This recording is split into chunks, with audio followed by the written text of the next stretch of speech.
Um estudo publicado pela Universidade de São Paulo, liderado pela professora da Faculdade de Saúde Pública, Gabriela de Giulio, mostra as cidades brasileiras com maior dificuldade de adaptação às mudanças climáticas. Sustentabilidade é assunto de cidadania, e é sobre isso que eu converso agora com o professor do Centro de Desenvolvimento Sustentável da Universidade de Brasília, coautor do estudo, Diego Pereira Lindoso. Professor, bem-vindo ao programa Cidadania, obrigado pela sua presença aqui no estúdio da TV Senado. Obrigado pelo convite, Marcelo. Vai ser um prazer conversar sobre esse tema com vocês.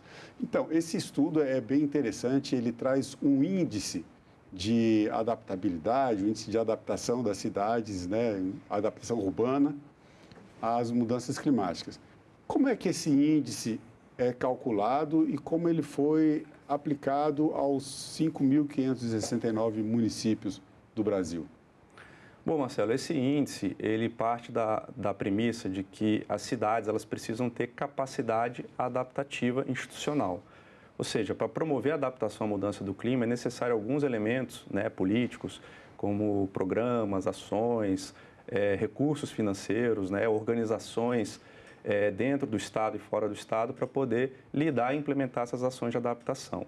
Então, o que o WAI, né, que é o nome do índice, se propõe a fazer é avaliar se estão presentes esses ingredientes, né? A gente gosta de falar que a capacidade adaptativa é como se fosse uma avaliação da disponibilidade de ingredientes para fazer um bolo, né? Mas não necessariamente isso vai se transformar em adaptação. Então, nós fizemos uma análise tanto do que nós chamamos de capacidade adaptativa genérica, que são indicadores e dimensões associados com diferentes aspectos do desenvolvimento de uma cidade, como habitação, gestão ambiental, gestão de desastres, mobilidade urbana e também sistemas alimentares.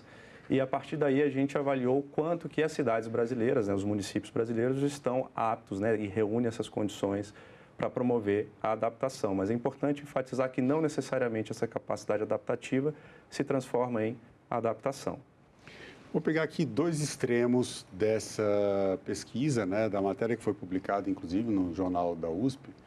A cidade brasileira, dentre as capitais, com o índice mais baixo, ou seja, com maior dificuldade para a adaptação às mudanças climáticas, é Recife, seguida por Boa Vista, também está entre Recife, Aracaju e Boa Vista, as três com índice baixo, as três capitais com índice mais baixo. Por outro lado, Brasília, Belo Horizonte e Curitiba têm índices altos. O que diferencia essas cidades e por que Recife está nessa situação? Bom, essas cidades, como eu falei para vocês, a gente avaliou justamente a disponibilidade desses instrumentos. Então, as cidades com pior desempenho, as capitais com pior desempenho, carecem em alguns desses instrumentos, né, a disponibilidade de alguns desses instrumentos. Enquanto, por exemplo, Curitiba e Brasília possuem, na maior parte desses instrumentos e políticas públicas analisadas, a presença em seus municípios, né? Naturalmente, isso não significa que, por exemplo, Curitiba está mais adaptada do que Sergipe, né? Então, eu acho que esse é o cuidado que nós temos que ter quando nós estamos analisando o resultado do WAI, né? A Brasília, por exemplo, tem um desempenho excelente. Então, quando a gente analisou o resultado assim como São Paulo também e outras capitais, tem um desempenho excelente, mas quando a gente vai ver também, isso é uma coisa que a gente discute dentro do trabalho, a gente vê que dentro dos territórios submunicipais, nós temos ali diferenças territoriais. Então, mesmo o município tendo uma alta capacidade adaptativa, não necessariamente intraterritorialmente, você tem um bom desempenho em todos os bairros, por exemplo, de uma cidade, né? Aqueles bairros que são mais vulneráveis, às vezes alguns estão em áreas que são mais vulneráveis a riscos de deslizamento, por exemplo, ou de inundação, partes mais baixas e partes mais altas da cidade. Aí entra num conceito que também é colocado nesse estudo, que é o conceito de justiça climática. Como é que a gente define esse conceito, essa ideia de justiça climática dentro desse contexto que conversamos? A justiça climática é quando a gente traz para o debate da mudança do clima direitos humanos, né? Então, a justiça climática nada mais é do que o debate, a discussão sobre como que os efeitos, os impactos da mudança do clima se distribuem pelos segmentos sociais e pelas geografias, né? Assim como também as capacidades de adaptação. E o que a gente observa é que essa distribuição ela não é homogênea numa população, nem entre os territórios. A gente observa que tem uma grande assimetria, né? Uma grande disparidade e desigualdade, que normalmente, né, quase sempre reflete também desigualdade de renda, desigualdade de direito à cidade. Então, mesmo uma cidade com alta capacidade adaptativa, ela não traduz em adaptação igualmente pelo território. E você trouxe alguns exemplos que são muito claros, né? Dentro de cidades como, por exemplo, Brasília, São Paulo, Rio de Janeiro, né? Grandes capitais, você tem uma parte muito significativa da população que está em zonas marginais do território, altamente expostas à mudança do clima. Então, certamente são populações muito mais vulneráveis quando a gente tem um evento extremo acontecendo naquela cidade. Então, não basta ter alta capacidade adaptativa, não basta traduzir essa capacidade adaptativa em adaptação, mas isso precisa ser também distribuído de uma forma equitativa pelo território. Agora, esses instrumentos que são avaliados para se determinar os índices de adaptabilidade, índices de adaptação dessas cidades às mudanças climáticas, eles vão criando essa pontuação. Ela vai de 0, quando é muito baixo, até 1, quando é uma capacidade alta, né? Nós conversávamos um pouco aqui, antes de começar a entrevista, sobre o caso de Porto Alegre, que tem uma pontuação em 85, quer dizer, uma pequena parte dos municípios, né, 1,4% dos municípios brasileiros estão com um índice acima de 8. E entre esses municípios aparece Porto Alegre. Mas a cidade sofreu em 2024 danos extremos, gravíssimos, em decorrência das enchentes, das fortes chuvas que aconteceram no estado. Queria que você falasse um pouco sobre esse caso específico. Como uma cidade com uma pontuação alta teve problemas tão graves em um evento que é muito próprio das mudanças climáticas que nós vivemos hoje. Esse é um exemplo do que eu estava explicando, muito emblemático, né? Porto Alegre, de fato, tem um excelente desempenho no AI, né? Um desempenho acima de 0,8. Estão se aproximando muito de 1, que seria a nota máxima. Porém, a gente viu o desastre que aconteceu em Porto Alegre em 2024. E aqui é uma reflexão justamente sobre ter alta capacidade adaptativa, ter esses ingredientes em mãos, não necessariamente a gente vai conseguir fazer um bolo, né? O bolo aqui, no caso, seria a adaptação. Então, precisa ter vontade política, precisa ter conhecimento técnico, precisa ter uma capacidade institucional mesmo, né, de reunir aqueles ingredientes e traduzir aquilo em ações efetivas no território para impedir que desastres como aquele aconteçam. Então, o AI ele só consegue mensurar a capacidade, o potencial de adaptação. Aí, se isso vai ser traduzido ou não em adaptação, depende de fatores políticos e sociais que fogem à avaliação do AI. Mas, de toda maneira, ele lança uma reflexão interessante, né? A gente entendeu esse gap que a gente chama, né? Esse ato adaptativo entre alta capacidade adaptativa e adaptação. Essa é uma avenida de pesquisa que a gente tem muito interesse em tentar entender o que interfere nessa tradução de tenho as condições para me adaptar, porém não me adapto, ou tenho as condições de me adaptar e me adapto. O que faz essa tradução acontecer? É como você tem os instrumentos, mas não está usando. É como se você deu a ideia essa metáfora do bolo, né? Eu estou pensando aqui que seria como uma banda, né? Você tem ali uma orquestra, tem todos os instrumentos estão ali, mas os músicos não estão tocando. Exatamente. Perfeito. Acho que é uma metáfora ótima, ou uma metáfora de uma construção. Você tem todos os instrumentos para construir uma casa, você tem madeira, tijolo, cimento, mas às vezes não tem ali o conhecimento, ou mesmo tendo conhecimento, aquele conhecimento não é usado para poder reunir esses instrumentos e esses insumos na construção da casa. Construir a casa seria adaptação, ter os instrumentos seria a capacidade adaptativa. E é o que o AI justamente está avaliando. Um ponto aqui, voltando nessa questão do caso de Porto Alegre, a questão das enchentes, que é uma das preocupações das cidades em relação aos eventos extremos que vêm decorrentes das mudanças climáticas, né? As cidades, elas vão se preparando para essas grandes chuvas, para escapar das enchentes ou para enfrentar inundações com sistemas de drenagem. Esses sistemas de drenagem, eles vão retirando a água exposta da cidade, de rios, às vezes de áreas de banhados, de áreas alagadas, e isso tudo vai indo para as galerias, né, para as tubulações, e essas águas vão sendo entubadas e direcionadas, né, para uma saída.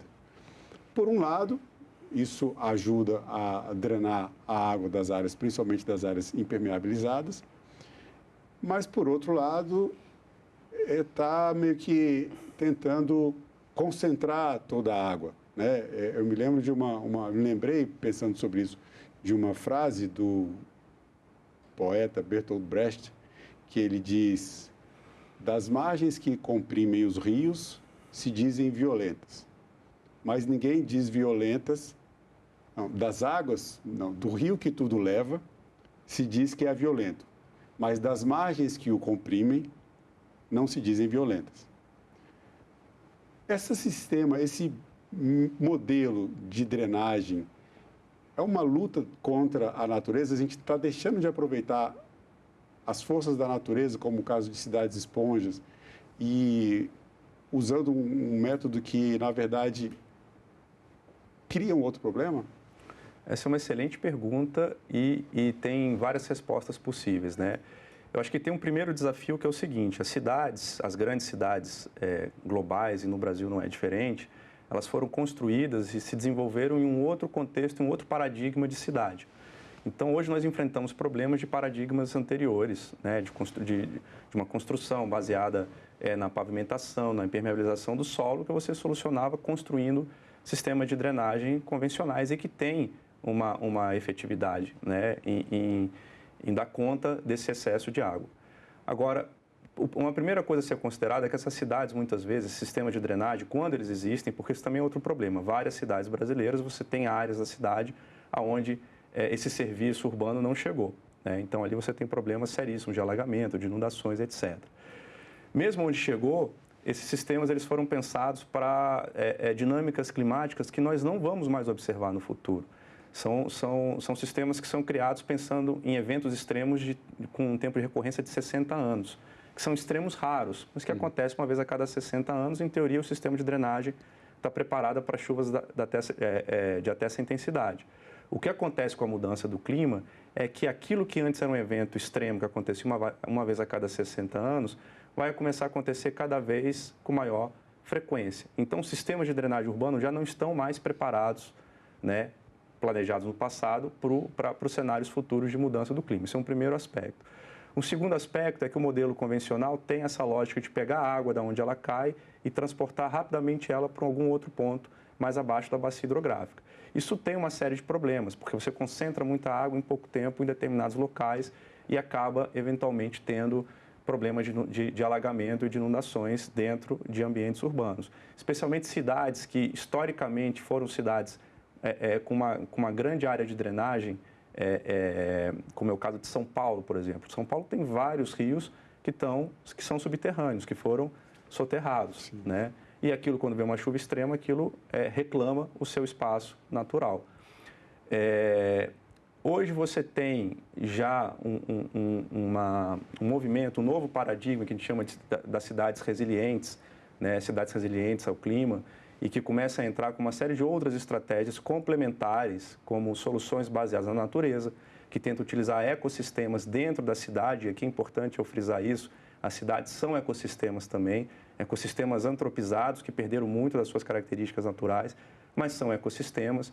Então, as soluções baseadas em ecossistemas ou baseadas na natureza têm esse objetivo de você utilizar pequenos ecossistemas urbanos para poder, por exemplo, ajudar na drenagem da água, para poder tornar mais lenta esse ciclo urbano hídrico, né, aumentar a infiltração, reduzir o escoamento superficial, reter a água em determinados pontos. E vem paradigmas como esse das cidades esponja, que tem se desenvolvido bastante na China, né, cidades que conseguem capturar água durante os extremos de chuva e depois reutilizar essa água durante a estação seca. Então, são novos paradigmas que podem conviver, né, com o paradigma tradicional desses sistemas de drenagem mais convencionais.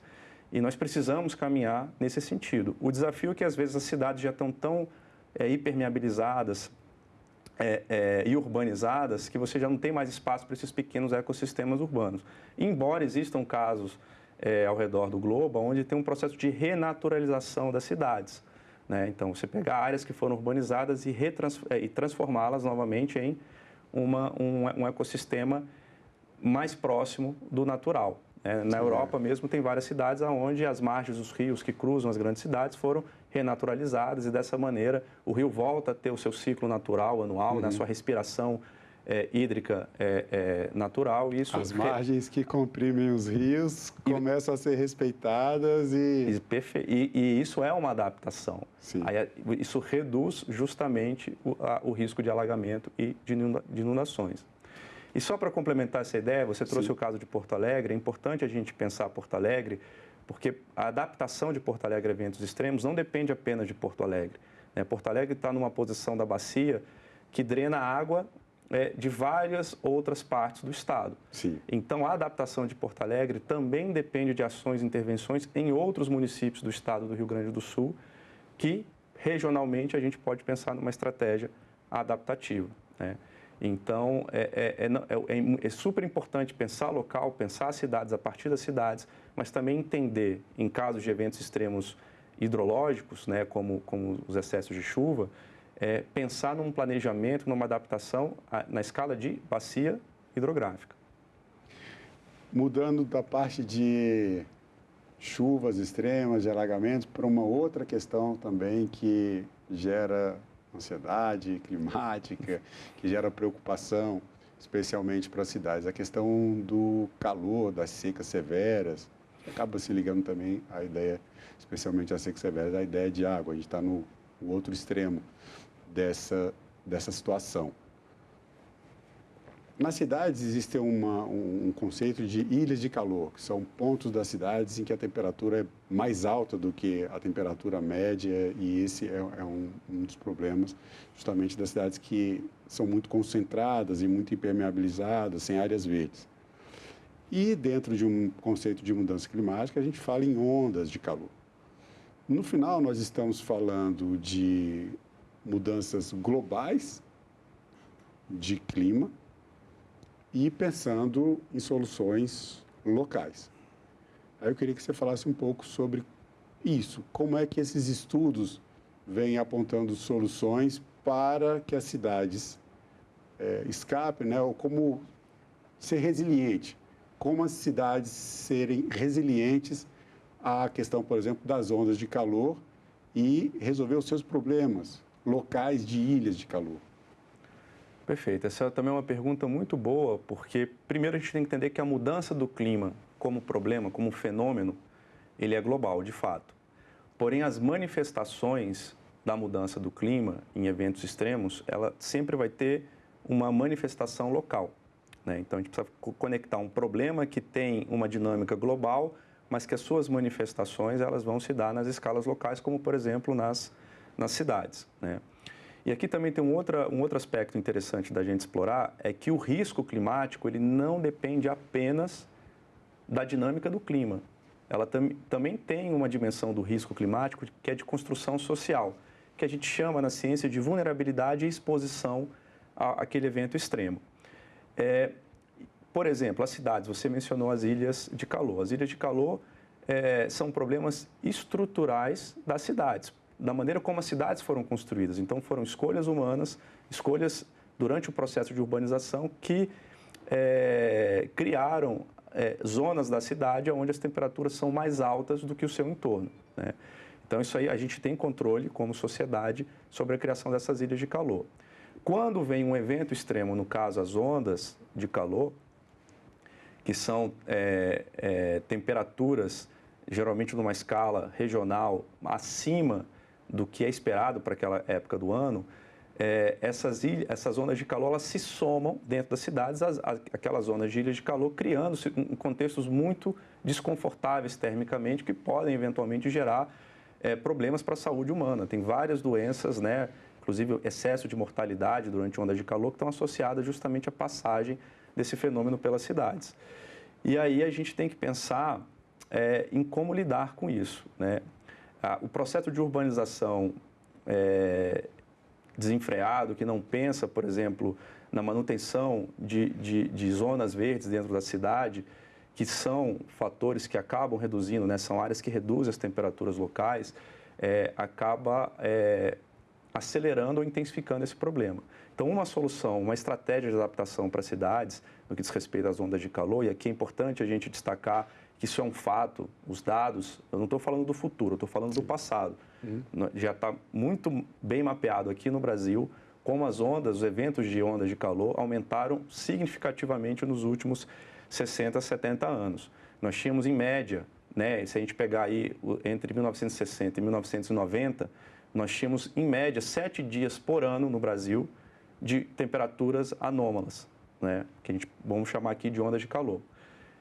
Na última década, essa frequência, né, entre 2010 e 2011, aliás, e 2020, a média foram de 56 dias de temperaturas acima da média. Então, nós estamos observando claramente que as ondas de calor estão se tornando fenômenos cada vez mais frequentes no Brasil. Isso é a média do país. Claro que tem zonas onde isso é muito mais significativo.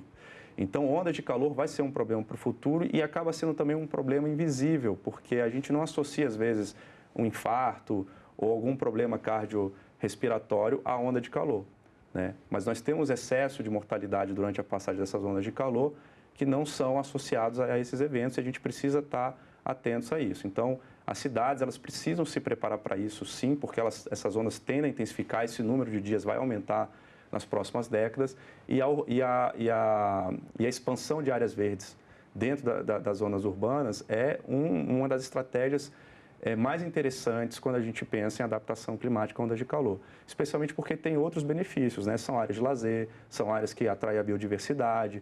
Acaba atuando também como esponja, né? Como você está falando das cidades esponja, aí você tanto diminui a questão das ondas de calor, o problema das ilhas de calor nas cidades, quanto também aumenta a permeabilidade do solo e a possibilidade de evitar as enchentes. Então, a ocupação do solo é uma política pública fundamental nesse debate? Eu diria que é uma das políticas centrais quando a gente fala de adaptação urbana, é o ordenamento territorial urbano, né? Os PDOTs, os PDOTs, né? Os planos diretores das cidades, sem dúvida nenhuma, são os planos naturais para a gente pensar a adaptação urbana. Então, não tem como a gente pensar a relação da cidade com a mudança climática sem incorporar a mudança climática dentro dos seus planos diretores, que normalmente as cidades têm que atualizar a cada 10 anos, né? Então, essa colocação é super importante. Como que a gente expande as cidades? Como é que esse planejamento se dá e como que ele incorpora o risco climático? Agora, juntar todas essas questões com gestão ambiental e a especulação imobiliária, aí que vem a necessidade de estudos como esse, de juntar atores de diversas áreas, né? Essa é uma questão multidisciplinar. Exatamente. É uma questão que exige uma equipe multidisciplinar. A mudança do clima é, por natureza, um campo de pesquisa interdisciplinar. Então, equipes multidisciplinares são importantes para produzir conhecimentos interdisciplinares. Eu iria até além, transdisciplinares, né? Quando a gente envolve outros conhecimentos dentro da produção do conhecimento científico. E o mais importante, essa produção do conhecimento ela tem que estar, de alguma maneira, em interlocução com a tomada de decisão, com a formulação de políticas públicas. A preocupação dessa pesquisa, né, o que motivou o AI, é produzir conhecimento científico que seja relevante para a tomada de decisão. Então, nós que transitamos nesse campo da mudança do clima, seja em adaptação, que é sobre o que nós estamos falando aqui, mas também em mitigação, que é a redução das emissões, das concentrações de gases de efeito estufa na atmosfera, nós temos essa preocupação do conhecimento que nós estamos produzindo tem que ser útil para a tomada de decisão. E no caso específico do AI, é um sistema de avaliação, um sistema de indicadores que tem por objetivo produzir informação, porque não tem como planejar e não tem como agir se a gente não tem informação. Então, foi uma primeira aproximação dessa tentativa de entender, né, fazer esse raio-x, esse diagnóstico da capacidade adaptativa dos municípios brasileiros, para aí a gente poder pensar como que esses municípios podem melhorar os seus ingredientes, né, os seus instrumentos, para poder pensar a adaptação. E nós estamos nesse processo agora no Brasil, né? Nós já temos um arcabouço a nível federal bem desenvolvido, em desenvolvimento. Nós temos agora o Plano Clima, com planos setoriais de adaptação e mitigação. Vários estados já começam também a elaborar suas políticas climáticas, mas a nível municipal ainda precisa de muito, né, para ser feito aí, nos próximos anos, para que as cidades tenham condições de pensar a adaptação localmente. Porque, como eu falei, a mudança do clima, por mais que seja um fenômeno global, ela se manifesta localmente. Então, as cidades têm que ter uma inteligência própria, pensar, refletir a si mesma, né, para poder, aí sim, se adaptar e reduzir as suas vulnerabilidades e exposições à mudança do clima. Porque na dimensão da ameaça do fenômeno, a tendência é que nas próximas décadas, mesmo com os esforços que nós estamos fazendo, os eventos extremos eles tendem a se intensificar. Então, a gente tem que trabalhar o que nós temos sobre controle, que é essa dimensão social do risco, né, que é de construção social. No final das contas, o que a gente está falando aqui é da sustentabilidade dessas cidades, né? A capacidade que essas cidades vão oferecer no futuro de sobrevivência, né? E de condições boas de vida para a espécie humana, para as suas populações. E sustentabilidade é assunto de cidadania. E para você, professor Diego, o que é cidadania? Acho que cidadania, nesse contexto que nós estamos falando hoje, envolve, primeiro, o direito à cidade, então tem a ver com o direito da população, especialmente daquelas marginalizadas e vulnerabilizadas à cidade. E cidadania, para mim, também tem a ver com a percepção por parte da população de que, ao exercer sua cidadania, ela tem que exercer pedindo, demandando dos políticos a incorporação da mudança do clima na pauta política.